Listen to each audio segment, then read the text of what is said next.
दांत वाली बहू। रंजना कभी ब्रश नहीं करती थी। उसे कितनी बार उसके माँ बाप ने डांटा, लेकिन उसका कोई असर उस पर होता ही नहीं था, जिस कारण से उसके दांत पीले पीले हो जाते हैं। शादी के बाद। अरे बहू, वैसे तो तुझ में कोई कमी नहीं है, पर तेरे दांत इतने पीले कैसे हैं बेटा? कैसे मतलब?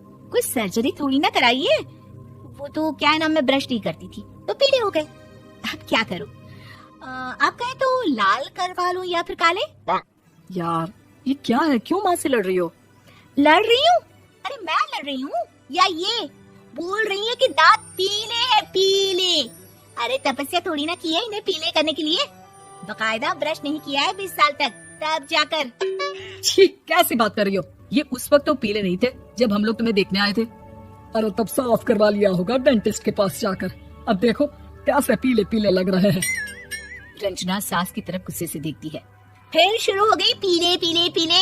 अरे पीले तो तभी थे जब मेरे हाथ का रसगुल्ला उड़ा उड़ा कर खा रही थी और बोल रही थी, लड़की नहीं गुणों का खजाना दे रहे भाई साहब आप। खैर, अब वो लोग करते भी तो क्या करते, पीले दांत वाली बहू पल्ले पड़ी थी तो झेलना तो था ही। एक दिन कीर्तन में रंजना गाना गा रही थी। अरे कमला बहन, माँ का द्वार है, यहाँ तो सब शुद्ध होकर आते हैं, फिर अपनी बहू को ब्रश भी नहीं करवाती तुम। दूर से पीले पीले दांत भक्ति में बाधा उत्पन्न कर रहे हैं। अरे कोई 2 साल की बच्ची थोड़ी ना लेकर आई हूँ मैं बहू बनाकर। अच्छी खासी लड़की है, अरे कैसे करवाऊं ब्रश? ये तो उसे खुद करना चाहिए ना। अब माँ बाप तो इसके जैसे तैसे निपटा दिए, ये नहीं सोचा कि सास कैसे संभालेगी। सास बहू को लेकर घर आ जाती है, लेकिन सोच लेती है कि अब इसे लेकर कहीं नहीं जाएगी। अगले रोज बहू कहती है, अरे क्या हो गया, मंदिर नहीं जाना क्या? कीर्तन का वक्त हो रहा है। मेरी मधुर वाणी से कान्हा जी जागते हैं और सोते हैं। आप तो जानती है ना उनकी भक्ति में कितना मन लगता है मेरा। वो क्या है ना, तबीयत ठीक नहीं लग रही है मेरी, आराम करूंगी मैं। तबीयत ठीक नहीं लग रही? अभी तो मिथुन के गाने पर नाच रही थी आप, और अब बोल रही है कि तबीयत ठीक नहीं लग रही। अरे भक्ति में मन लगा लो सासू माँ, ऊपर जाना है, क्या मुंह दिखाओगी आप? हाँ? सास को बहू की बात पर गुस्सा आ जाता है। मैं क्या मुंह दिखाऊंगी, इसकी चिंता तो ना कर, समझी? अपने मुंह की चिंता कर, जो ये पीले पीले दांत लेकर हर जगह पहुंच जाती है। पता है लोग कितना मजाक बनाते हैं। ना जी ना, मैं नहीं जाना कहीं तेरे साथ। तो ये बात है। कोई ना, मत जाओ, मैं अपने कमरे में ही बैठकर भक्ति कर लूंगी। ऊपर वाला दांत थोड़ी ना देखता है, मन देखता है, भावना देखता है। और अरे बस बस, तू सब कुछ दिखा, बस ये सफेद चमकदार दांत ना दिखाना किसी को, है? जा यहाँ से।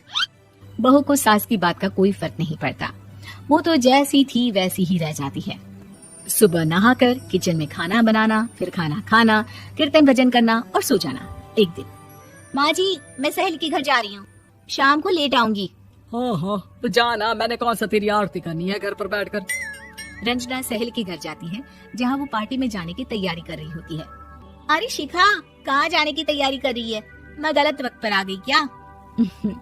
अरे नहीं यार, उल्टा सही वक्त पर आ गया।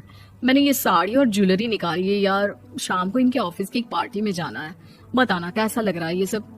नहीं यार, इस ड्रेस के साथ तो वो वाली ज्वेलरी अच्छी लगेगी। हाँ हाँ सही बोल रही है, मैंने ध्यान ही नहीं दिया। वैसे तो हमेशा से मस्त फैशन सेंस रखती है। तो बड़ा जाती होगी ना पति के साथ पार्टी में। रंजना कुछ नहीं बोलती, बस सोचती है कि यार काश ये बात सही हो जाती, पर मैं क्यों नहीं जाती पार्टी में? क्या इन लोगों की कोई पार्टी होती नहीं होगी?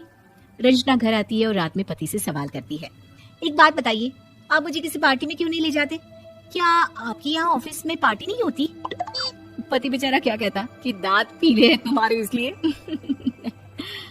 अरे कोई पार्टी होती नहीं हम लोगों के ऑफिस में, तो कहाँ से लेकर जाऊं? और मार्केट, मॉल, कहीं वीकेंड घूमना, कहीं तो। अरे यार सारे हफ्ते में एक छुट्टी मिलती है, तो सोचता हूँ कि आराम ही कर लूं। क्यों? रंजना मन मार के रह जाती है। पहले कभी सास के साथ मंदिर जाया करती थी, लेकिन वो भी सास ने ले जाना बंद कर दिया। घर बैठी बैठी रंजना बोर हो जाती है। तभी उसे आइडिया आता है और वो मायके जाने का सोचती है। सासू माँ, 2 दिनों के लिए मम्मी के घर जा रही हूँ। अच्छा ठीक है, आराम से जा। और हाँ, माँ से कुछ अच्छी आदत सीख कर आना कि कैसे शरीर के हर भाग की तरह दांतों की सफाई भी जरूरी होती है, समझी? शुरू हो गई ना आप। वो लोग आपकी तरह नहीं है कि छोटी छोटी बात का बतंगड़ बना दे। उन लोगों के लिए मैं मायने रखती हूँ, ना कि मेरे पीले पीले दांत।